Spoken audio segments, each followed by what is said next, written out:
Yesterday evening, several hundred Zionists attacked the student encampment at UCLA. They fired at least three big fireworks into the camp. The Zionists hurled blocks of wood at the students, rushed the barricades, shot tear gas, sprayed mace and pepper spray, tried to shine lasers into their eyes. Some people got beaten quite badly, hit with poles, and many had to go to the ER. This went on for 3 hours. Students held the line, bravely encouraging each other and trying to prevent escalation and rein in any kind of retaliation on the side of those doing the encampment. Meanwhile, private security and UCPD stood by and let it all play out, as they always do, meaning UC admin was well aware of this and clearly made the decision to let it happen. LAPD eventually approached and the Zionists dispersed. And this was an escalation of previous days. On Monday, 30 to 40 men attempted to storm into the camp, and on Sunday, there was a Zionist counter-protest where counter-protesters got violent. So, where do we go from here? What do we do now? We, and especially Dylan from our slate, as he was there this entire time when all of this happened, believe that we must center the voices of those who are doing encampments at UCLA and across UC and follow their lead. They are the ones who are on the front lines in our struggle against genocide and colonialism. We are the ones who have been struggling to get support from our union for divestment this entire time. We are the ones who have met fervent opposition over and over again at various campus union spaces. It is great that our union is finally taking notice and heeding the call for strike authorization vote. However, we caution that the voices of those on the front lines of the encampments be the ones who ultimately decide framing, the strategy, and the timeline. We have seen time and time again our union behave reactively to these movement struggles as opposed proactively. After they called for ceasefire resolutions and letters and voted against BDS resolutions and letters at JC meetings at campus MMMs for months, after they made a big Palestine vote that essentially left BDS as a note back in January, they now suddenly see this happening and decide that now they will join the call. Union made. Our administrative caucus has been doing this throughout their entire time in power. That is what business unions do. There's a three-part strategy they are using here: tame, demobilize, and co-opt. Tame means to prevent radical actions from spreading to other work sites. Demobilize means to claim an early victory before demands are met. And co-opt means that when action spreads anyway and continues to look like it might win, leadership saves face by taking the credit. This is exactly what they did with Palestine. They first tried to contain it by proposing less meaningful ceasefire resolutions at MMMs and voting against the more needed BDS resolutions at these same campus MMMs. They also blocked UCLA from sending out an email about their BDS resolution vote, which had succeeded.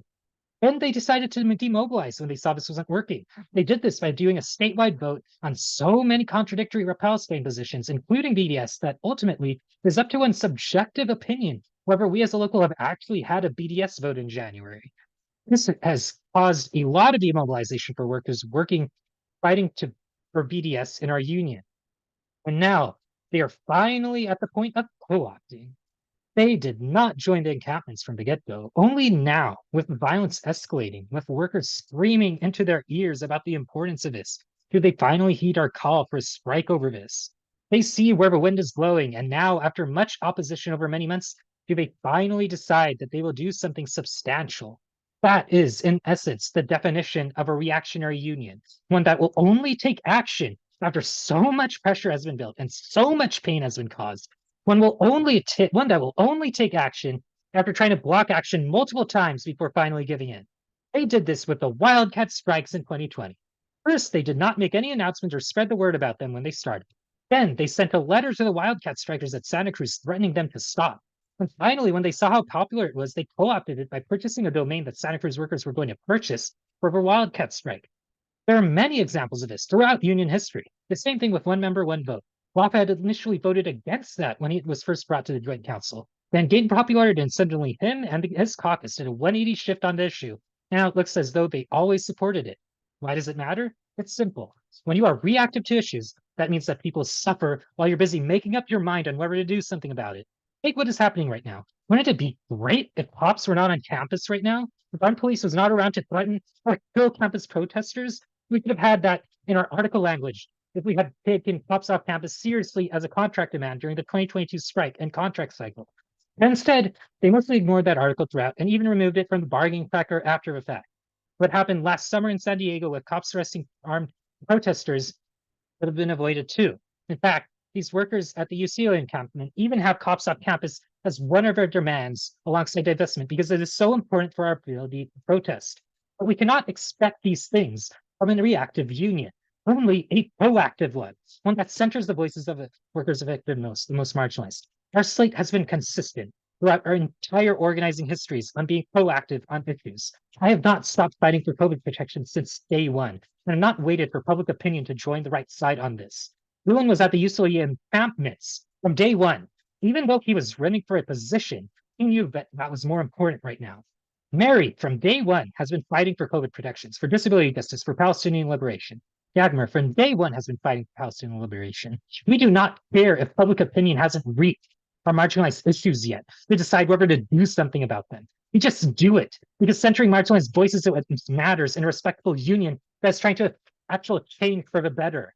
We promise to, if elected, free our union from the grasps of this business unionism that's reactive to these issues that's plagued us this entire time. We know so many of us have suffered due to the fighting, having to fight our own union on these things. We are proactive. We will ensure that the marginalized are heard and lead. Please, if you want meaningful, lasting change in this union, if you want a path that will actually lead to divestment, the path that will lead to so many issues that are currently invisible to our leadership to get solved, then please vote for us to free our union. Thank you.